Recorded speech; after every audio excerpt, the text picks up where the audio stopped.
এখানে কিছু বুদ্ধিমান অপরাধীর সাথে আমার লড়াই হবে। আচ্ছা, তাহলে তুই কিছু করছিস না কেন? কারণ এই বুদ্ধিমান অপরাধীর সংখ্যা একের অধিক।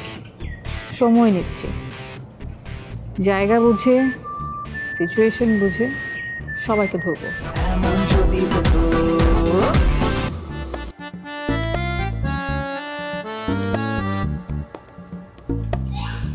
এই খাম তো খালি মনে হচ্ছে, ভেতরে তো কিছুই নেই।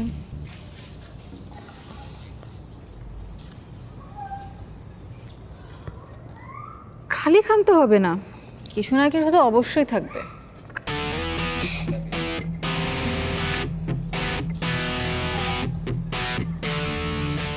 কি এসব কি? অনেক পুরনো টেকনিক।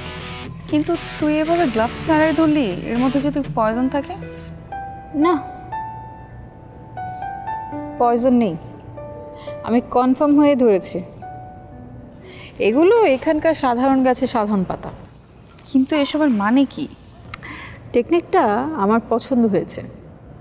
তোকে বলেছিলাম মনে আছে যে এখানে কিছু বুদ্ধিমান অপরাধীর সাথে আমার লড়াই হবে। আচ্ছা, তাহলে তুই কিছু করছিস না কেন? কারণ এই বুদ্ধিমান অপরাধীর সংখ্যা একের অধিক।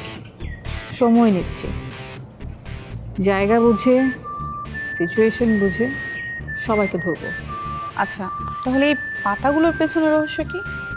তোকে সংক্ষেপে একটা ইতিহাস বলি। সেকেন্ড ওয়ার্ল্ড ওয়ারের সময় নাৎসি বাহিনীর দলের ভেতরেই একটা গোপন টিম কাজ করত। সেই টিমের কাজ ছিল যারা কিনা নাৎসি বাহিনীর সদস্য হয়েও অন্য দলের সাথে যোগাযোগ রাখতো, তাদেরকে তথ্য ফাঁস করে দিত। মানে এই ধরনের বেঈমান যারা ছিল তাদেরকে আইডেন্টিফাই করা এবং মেরে ফেলা। আচ্ছা, কিন্তু ইন্টারেস্টিং বিষয় হলো কাউকে তারা মারার আগে সতর্ক করে দিত। কিভাবে? এই যে এইভাবে, মানে খামে করে কিংবা বক্সে করে কমলার বিচি পাঠাতো। তাই? আচ্ছা, সে কিভাবে বুঝবে যে তাকে মেরে ফেলতে চাচ্ছে? অনেকেই বুঝতো না, ভাবতো এটা কারো না কারো খামখেয়ালিপনা। আমিও তো প্রথমে তাই ভেবেছিলাম। যারা জানতো তারা আবার আতঙ্কিত হয়ে পড়তো, পালানোর চেষ্টা করত। কিন্তু পালিয়ে যাবে কোথায়? মারা তাদের পড়তেই হতো।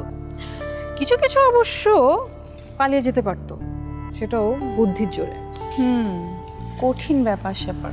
কিন্তু তোকেই সব পাঠালো কেন? আর তোকে এই 3টা পাতা দিয়ে কি বোঝাতে চাইলো বুঝলাম না। মারো, মরো, কেটে পড়ো। ও মাই গড, মরো মারো না হয় কেটে পড়ো। এখন নিশ্চয়ই তোর আর মনে হচ্ছে না যে এই ট্রিপটা জমছে না? আরে বাবা দাঁড়া, আমাকে আগে একটু স্বাভাবিক হতে দে। তার মানে আমরা তখন ভয়ঙ্কর পরিস্থিতির মধ্যে আছি? না, আমরা এখনো ভয়ঙ্কর পরিস্থিতিতে নেই, যদি না আমরা সময় মতো কেটে পড়ি।